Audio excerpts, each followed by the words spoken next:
Have you ever been almost married by accident? I mean, have you ever woken up one morning only to find an entire wedding happening right in your front yard? No friends, no family, no one you remotely recognize, just tables, chairs, balloons, flower arches, and a woman named Karen barking orders like this was her ancestral land. That morning, I, Joan, was rudely awakened by the aggressive scent of lilies and the haunting sound of a violin drifting through my window. Eyes half shut, I figured someone nearby was trying to lure birds or exercise squirrels with classical music. But when I pulled back the curtain, I nearly rolled off the bed. My yard, 100% private property, had been transformed into a full-blown outdoor wedding venue. Rows of white chairs tied with ribbons stretched to my fence. A flower arch stood tall, enough to rival my goat shed. A buffet table ran a solid 10 meters long, and oh yes, there was a live band playing a Disney love song like we were in a budget fairy tale. Still in my pajamas and rain boots, I stepped outside, blinking like I'd wandered onto a movie set. For a moment, I genuinely thought, maybe the neighbor kids are doing one of those AR birthday parties. But nope. This was 100% real, and smack dab in the center of it all. Her Karen, president of the HOA, the same woman who once fined me for growing too many carrots, disrupting neighborhood aesthetics. She turned and waved her clipboard at me like she was paging a stagehand. "Good morning, Joan. Isn't the weather just divine? Your little garden here is perfect for such a special day." I stared, stunned. "Excuse me, what the hell are you doing on my land?" Karen gave me that signature Karen smile. Half toothpaste ad, half court summons. "Oh, don't be so tense. It's just a tiny little ceremony. I called you a few times, but since you didn't pick up, I just went ahead and took care of it." Ah, that classic logic. No response, we're full consent. That is solid legal reasoning right there. So there, I was, standing in the middle of a luxury wedding set up on my dang property, silently wondering, have I officially been demoted to decorative shrubbery in these people's eyes? I hadn't even finished digesting the outrageous fact that someone had turned my private property into a wedding venue when the so-called stars of the show decided to make their grand entrance. The bride, blonde curls, a white dress trailing, halfway across my lawn, clutching a bouquet the size of a mature hen, came trotting toward me with a beaming face as she'd just met St. Peter at the pearly gates. "You must be Joan, right? Thank you so much for letting us use your yard. This place is just gorgeous." I stood there like a concrete boundary marker. "I never gave anyone permission to use my land," I said, each word carved from granite like I was filing a verbal police report. The bride paused and glanced at the groom. That guy, who looked like a rejected prototype of a crypto CEO, grinned like a fool and patted me on the head. But I kept calm. My hands are in my jacket pockets, eyes locked on Karen, the only one still smiling in a scene that now looked more like a psychological thriller than a wedding. "I'll ask again, who gave you permission to hold a wedding on my land?" My voice was calm, freezer-level calm. Karen shrugged as I just asked about the weather, flipping her clipboard like it was a wedding script. "Well, according to the HOA guidelines, community events can be held in any suitable open space. And your yard is just so ideal." "I'm not part of the HOA, I interrupted. "Technicality," she waved it off. "You live in the neighborhood, so you're still expected to contribute. For the greater good, you know." "Ah, yes, the greater good. Like me scraping goose poop off the grass after her guests spill champagne into my chicken coop?" I turned to go inside and grab my phone when, bam, another sight hit me like a sitcom plot twist. My driveway was completely blocked. Wedding trucks, catering vans, a freaking limousine, even a tiny electric cart labeled Bride's Cake Express. They'd sealed off the only exit from my house. Like I didn't even live here. Karen caught my eye, and without missing a beat, she launched into a closing argument. "Oh yeah, about the cars. The catering team had trouble parking by the lake, so they just temporarily used your driveway. Hope you understand, I inhaled. Deep, so deep I could smell the leftover star anise hand soap from my bathroom yesterday. Then I turned to Karen. You have 5 minutes to clear everything, or else... I didn't finish the sentence. I didn't have to. My face said it all, but Karen smiled. Joan, don't be childish now. The ceremony's about to start. Just head back inside and relax. We'll clean everything up after. Think of it as lending us a little space. Lending a little space. Like I was some kind of mislisted Airbnb. I walked back into the house, but not to rest. One tap, and my garden's irrigation system began its grand performance for the community. 12 high-pressure sprinklers, normally used to water vegetables and cool down my goats, burst into action like they were dancing the tango at a water park. I'd set them to maximum output, the kind of setting labeled drought apocalypse mode. You get the picture. The bride, who'd just been posing for pictures with her future mother-in-law, suddenly got blasted. A direct hit to the bouquet from the left sprinkler. The splash ricocheted and drenched her mother-in-law square in the face. "Oh, my heavens!" she screamed, like Poseidon had just sucker-punched her. Guests looked around in confusion. All they could see was chaos. The violin music was drowned out by the relentless shee of the jets, combined with gasps, shrieks, and the sound of champagne glasses clinking their final symphony. One uncle from the groom's side, who had been delivering a TED talk on macroeconomics just seconds earlier, got a full blast right to the crotch. He looked down, then up, eyes wide in horror, as if he'd just wet himself in front of 50 people. From the other side of the yard, Karen came sprinting in, her red dress flapping like a warning flag, curly hair fluffed out by sprinkler wind. She looked like a low-budget Wonder Woman crashing an international women's summit. "Joan, turn that off right now. Are you trying to ruin their wedding?" I took a sip of coffee and replied, "I'm watering the grass. This area gets pretty dry around noon. Grass dies without water, and I'm sure you wouldn't want any dead plants. On such a happy day, would you?" Karen choked. One of her eyes was now streaked with running mascara. Her lipstick had taken a direct hit. It now looked like someone had tried to paint her mouth with a red crayon while blindfolded. Panic set in. The more composed guests ducked under the tents. The others screamed and shoved like it was a fire. Drill at a clown convention. A little kid, probably the bride's nephew, was over the moon. "Grandpa, it's raining! Fake rain!" he yelled while sprinting laps across the lawn. A woman in high heels made a break for it but slipped and face-planted into the sushi table. She got up with seaweed rolls stuck to her cheek and soy sauce dripping down her blouse like some kind of culinary war paint. I glanced toward the wedding gate. A pair of well-dressed guests had just arrived, holding a wedding envelope.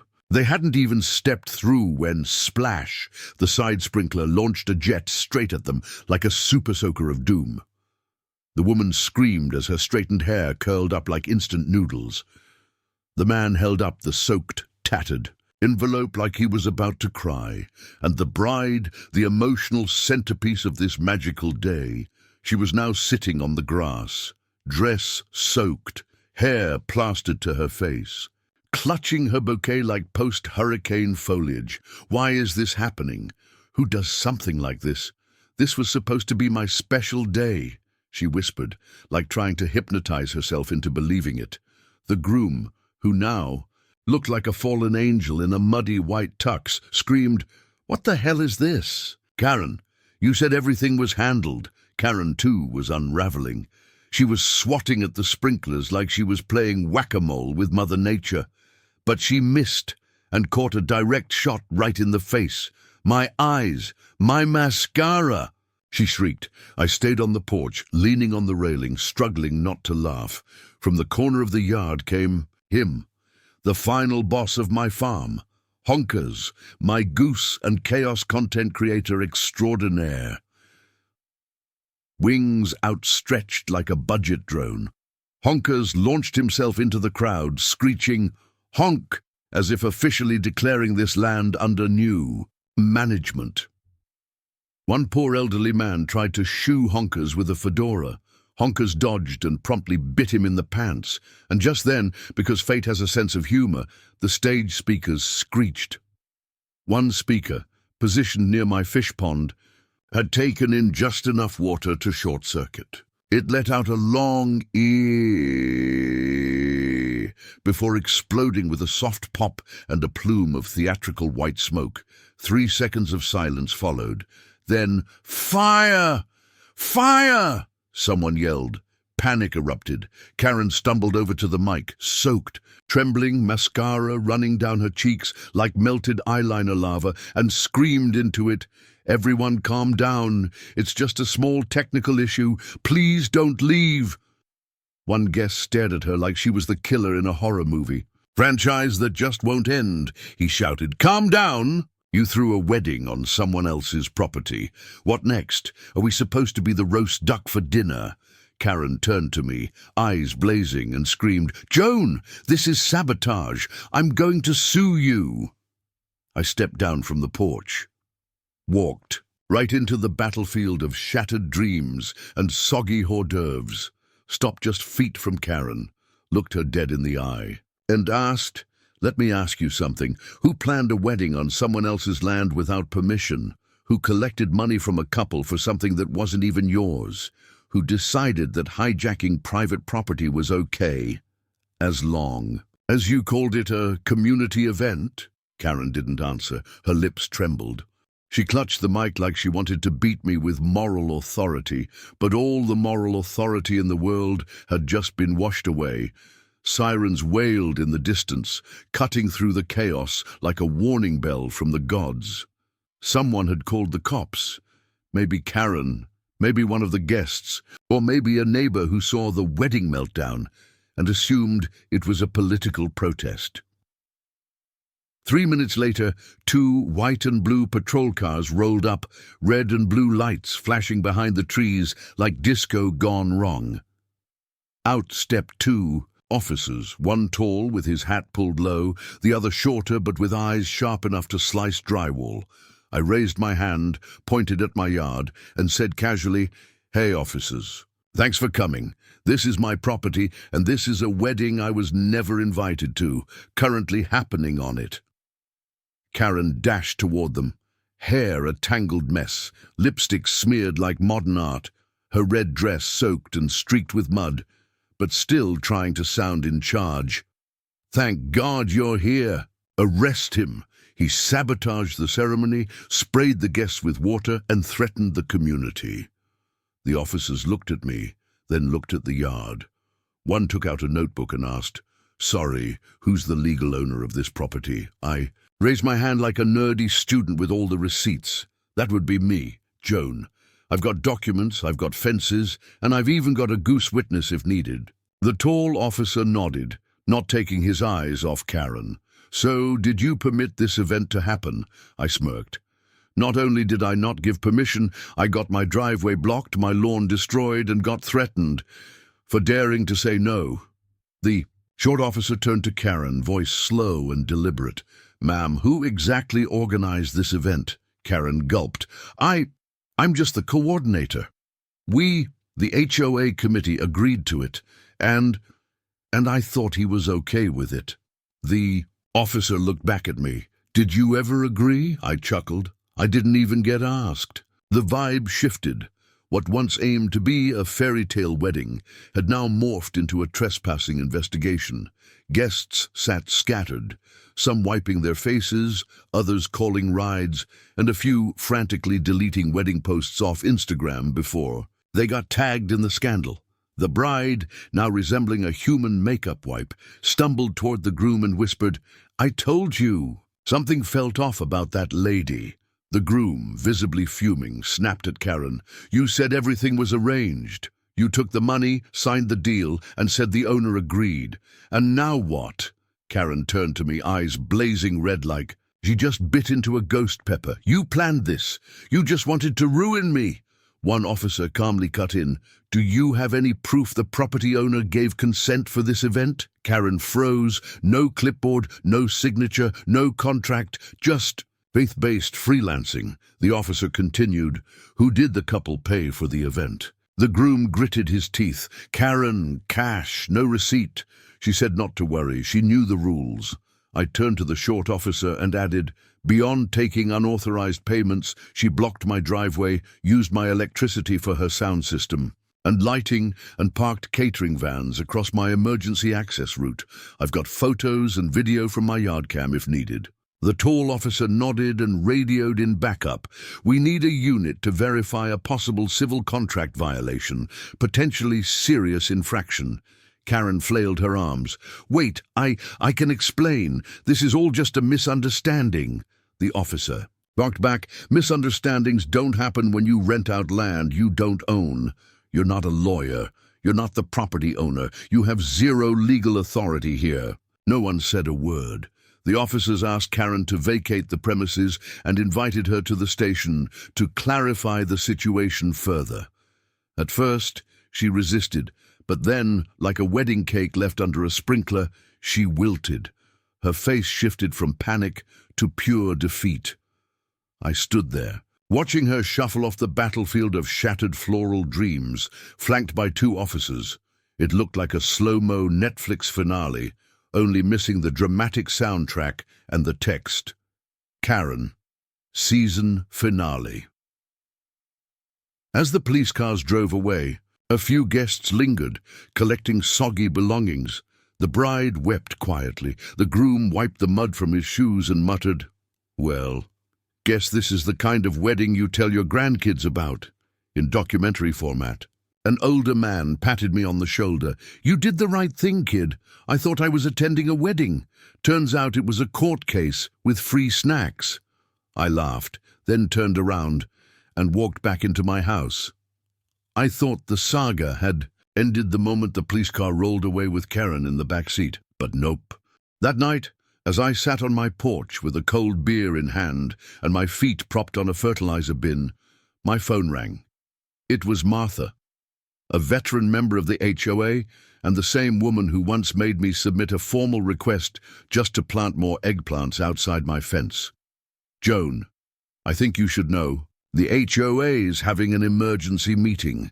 The main topic is Karen." I nearly choked on my beer. "What? I thought you folks were still loyal to the Queen of Bylaws," Martha sighed. "We have eyes, Joan, but Karen always hid behind paperwork, policies, and that mother-in-law smile straight out of a Hollywood movie. Well, not anymore. Everyone saw how far she crossed the line today." An hour later, I stood by the door of the community hall. Not because I'm addicted to drama, okay, maybe a little, but because I wasn't about to miss the first public political sacrifice of my life in flip-flops. Inside, the HOA members sat in a circle. In the center, an empty chair, Karen's chair, like a foreshadowing of doom. No tea, no cookies, just tense faces and the faint, righteous scent of justice. A bald man, normally the one harassing me about repainting my front gate, stood up first. "We all know why we're here. There's nothing left to sugarcoat. Karen has abused her power." Heads nodded, silently. No one interrupted. No one defended her. Then a woman, Karen's former right hand, spoke, voice trembling. I believed in her. I really thought what she was doing was for the good of the community, but now it's clear it was all about her." I leaned against the doorframe, arms crossed, listening as the accusations fell like hailstones, one after another. Someone spoke about Karen, secretly pocketing money from events. Another mentioned how she fined residents for ridiculous things, like colorful laundry or grass that wasn't trimmed military style. Then finally, a quiet voice in the room said, "I motion to vote for removal." No one objected. The meeting room fell utterly silent. The motion to remove Karen had been made, and not a single person objected. Right then, like it was scripted, came the click of high heels down the hallway, followed by a door swinging shut. With a vengeance, Karen had arrived. Gone was the red dress and pearl hairpin. In its place, a wrinkled blazer, a crooked bun, and a face as stiff as an unpainted concrete wall. But her eyes still carried the fire of someone who refused to believe they'd lost. "I'm here to set the record straight," Karen announced, uninvited. She stepped into the center of the circle, not sitting in the empty chair prepared for her, but standing. Tall, facing the entire board like a defendant refusing to plead guilty. "I know what happened was a mistake, but everything I did was for the greater good. The wedding, though not perfectly procedural, was an opportunity, a chance to bring the community together, to boost the image of our neighborhood." A board member cut in, voice colder than refrigerated steel. "Karen, you lied. You had no permission from the property owner. You took the money. You hosted the event under your name, and now you're calling it a community initiative?" Karen swallowed hard. I just assumed Joan wouldn't mind. He's never been involved in anything around here." From the doorway, I smirked. "Right. I only care about things like legal property ownership. As for wedding cake on my lawn, I'll admit, it did look kind of nice." A woman, once Karen's close friend, spoke next, her voice tinged with sadness. "Karen, we trusted you, but you've exploited your role, abused authority, twisted the rules. You didn't just ruin a wedding. You've spent years convincing yourself you were the law." Karen flinched, like that sentence had slapped her harder than any sprinkler ever could. The chair of the meeting, a kind old man with a blunt streak, quietly rose to his feet. "I think it's time we vote. All in favor of removing Karen from her position as HOA president, please raise your hand." The first hand to rise belonged to the quietest member of the board. The second, the HOA secretary, once Karen's own protege, then a third, a fourth, then the whole room. Karen's eyes darted around, searching for one sympathetic face. None, even Martha, her longtime ally, was staring at her notepad, pen in hand, refusing to make eye contact. Karen gasped, "You can't do this. I built this HOA. I kept things running smoothly. You forgot who you were," an older member said calmly, "and you thought power would always belong to you." I stepped slowly into the room, stopping just behind Karen. Softly, I said, "No one loses power. They just drop it, because they believed they'd never have to hold it tightly in the first place." Karen turned to face me, eyes bloodshot, but her voice? Gone. The meeting ended without applause. No one touched the cookies. No one posed for a civic duty check-in selfie like they usually did. Everyone quietly stood, gathered their things, and left the room like they'd just attended the funeral. Of the trust itself, Karen remained frozen in the center. The overhead fluorescent lights cast her shadow long and pale across the tile floor, thin and faded, like her credibility. She didn't say a word, just clutched her handbag tighter, turned, and walked out. Her heels still clicked, but the pride was gone. The door swung shut behind her with a finality that sounded less like an exit and more like the end of a regime no one mourned. I figured that was it. Game over. I went home, sprawled out on my hammock, arms behind my head, watching my geese march across the yard like a squad of elite border patrol agents. Then came morning. The doorbell rang. Not a knock, but the new digital chime I'd installed specifically to ward off unannounced HOA operatives. I walked out to the gate, and standing there was the bride. No wedding dress, no smoky eyeshadow, no Pinterest sparkle in her gaze. Just jeans, a t-shirt, hair in a ponytail. And, for the first time, she looked awake. "Hi, Joan. I know this is kind of weird, but I wanted to talk." I crossed my arms and gave a polite nod. "If you're here to ask about hosting a post-wedding barbecue on my lawn, the answer's still no." She laughed, an actual honest laugh, and shook her head. "No, I just came to apologize. She told me everything, how she and the groom had been completely manipulated by Karen. They were told the venue was community property, that the owner had signed off, and that everything was HOA approved, legally sound. They paid a hefty fee, which, as they now knew, had gone straight into Karen's handbag fund. "My dad's filing a lawsuit against her," she said. "We're not going to let her scam anyone else. But about that day, I know it caused you a ton of trouble. Even if it wasn't intentional, we didn't do our due diligence. That's on us." She reached into her bag and handed me a white envelope. I opened it. Inside, a check, a very generous one. Enough to replant the lawn, replace the sound system, and maybe even upgrade to a fancy auto sprinkler setup with goose detection mode. "You don't have to take it," she said. "But if you do, consider it a small way of repaying the decency that the HOA never gave you." I looked at her for a moment, then nodded. "I'll take it. Not for the money, but for the attitude. And because I'd rather not have this HOA war turn into a civilian one." She nodded and smiled faintly. "Thank you for not unleashing the herd of cows like people said you would." I raised an eyebrow. "Who says I didn't have cows? I just picked the gentler setting." She turned and walked away. I watched her go, fingers gently lifting the envelope in my hand. Behind me, like clockwork, Honkers, the goose, the legend, strode past. He raised his neck, flared his wings slightly, and let out a solemn honk right as she crossed the gate, a farewell. Fit for closure. I thought the whole mess ended with the soaked wedding, the police call, and the HOA's emergency meeting that kicked Karen out of her throne. I was wrong. 3 days later, right when I was fertilizing the okra, the front gate creaked.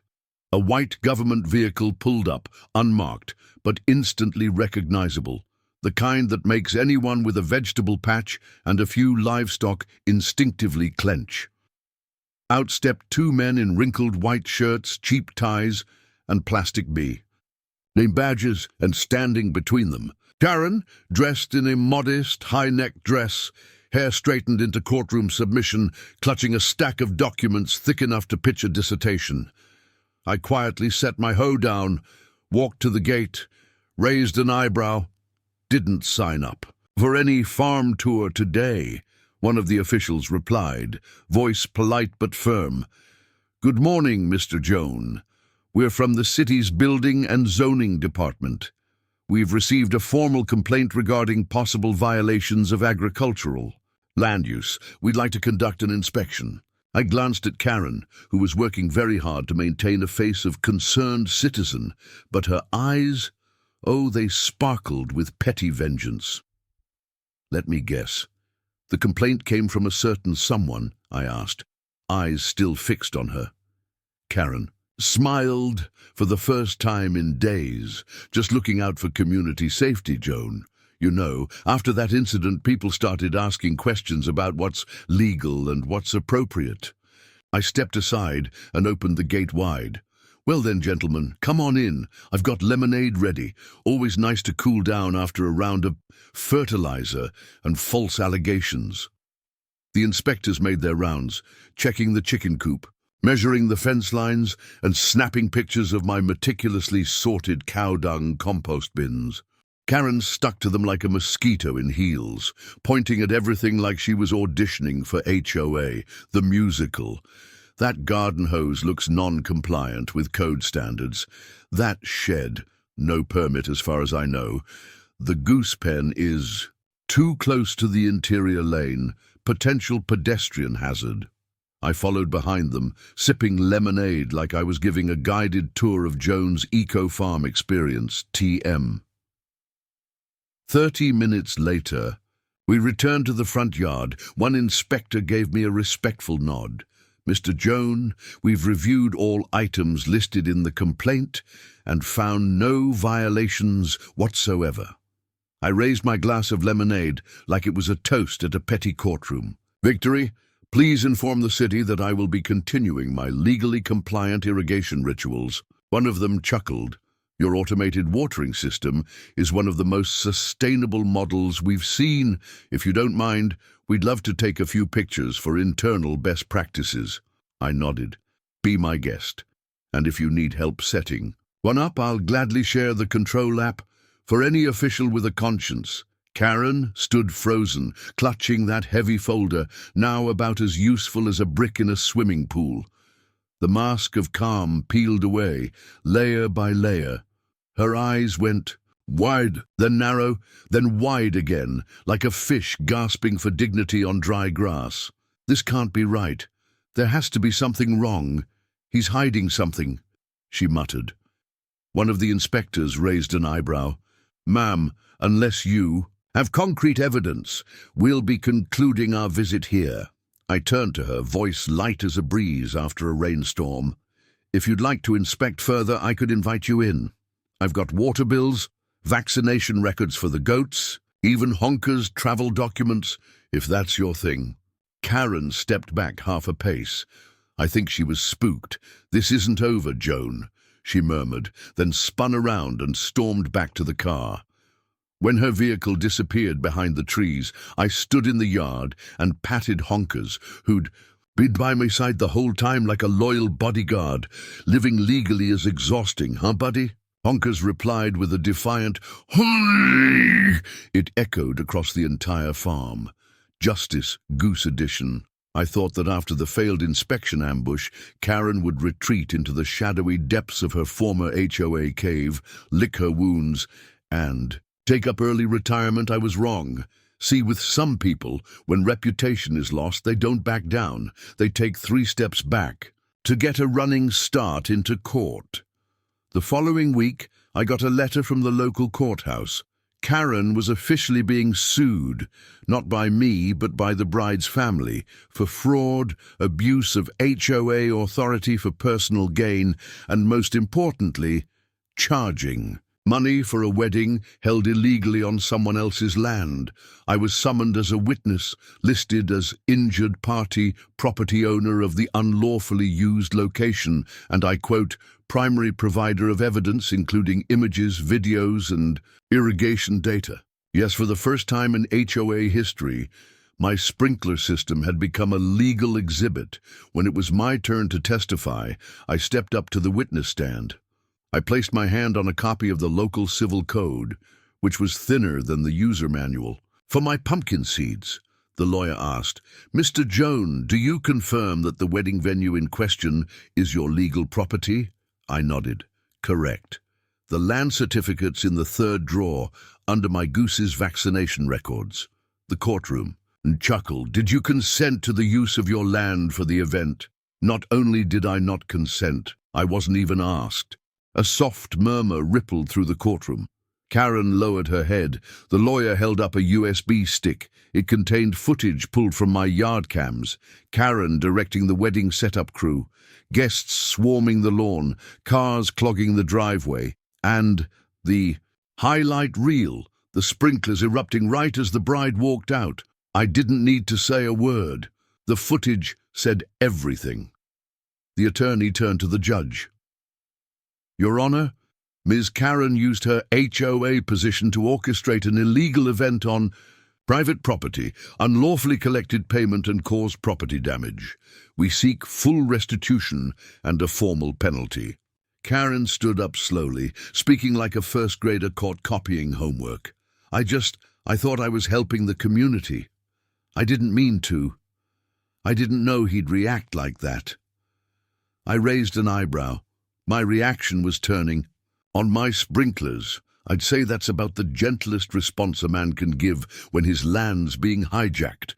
The courtroom chuckled again. Even the judge didn't laugh, but I saw his lip twitch, maybe from eye strain, maybe from holding it in. 30 minutes later, the ruling came in. Karen was ordered to fully compensate the bride's family for all damages.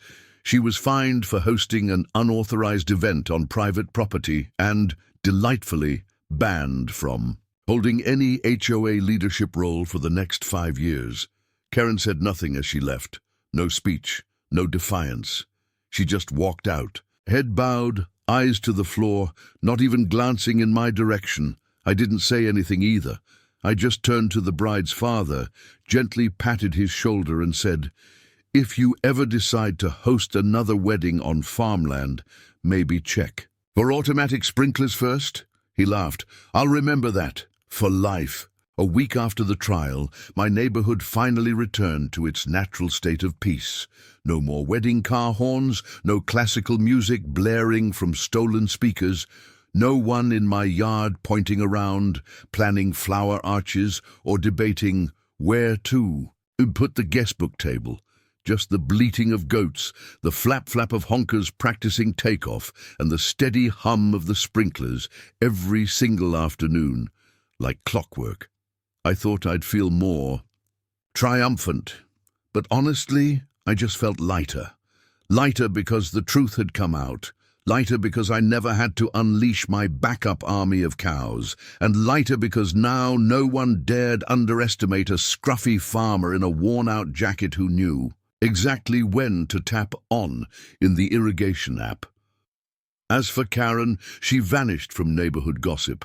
Word was, she'd temporarily moved in with her sister out of state to rest and write a book. If I had to guess the title, Hanuman, Ways to Lose Your HOA Throne in 7 Days. The wedding fiasco, meanwhile, became legendary. You didn't hear about the sprinkler wedding? They say the bride walked out and the water shot up like fireworks, supposedly. The goose bit the groom, and now he flinches every time he sees roast duck. People said all kinds of things, and me, I didn't correct a single one. The wilder the stories got, the less I had to explain, and the more famous honkers became. One morning, I stopped by the little cafe at the end of my street. The owner, who once signed a petition against my out-of-bounds pumpkin vines, greeted me with a smile and a free cup. "Thanks, Joan. Because of you, we realized the HOA can be wrong." "Oh, too, I didn't argue. I just raised an eyebrow. If I finish watering the garden, can I be wrong too?" She laughed, and I took a slow sip of that victory-scented coffee. That evening I got another envelope, no check this time. Inside was a handwritten letter from the bride's father. "Joan, thank you for not yelling, not punching, not suing us, though you had every right to do all three. Not everyone has the self-control to turn on a sprinkler instead of knocking Karen's teeth out. I owe you a BBQ and a sincere apology. Bob." I folded the letter, looked out at the backyard. Honkers were currently chasing a rooster as if he were training for Olympic fencing, and I whispered, "It's all right, Bob. Just don't throw another wedding here again." Ever since then, no one's dared to step foot in my yard without wearing a raincoat.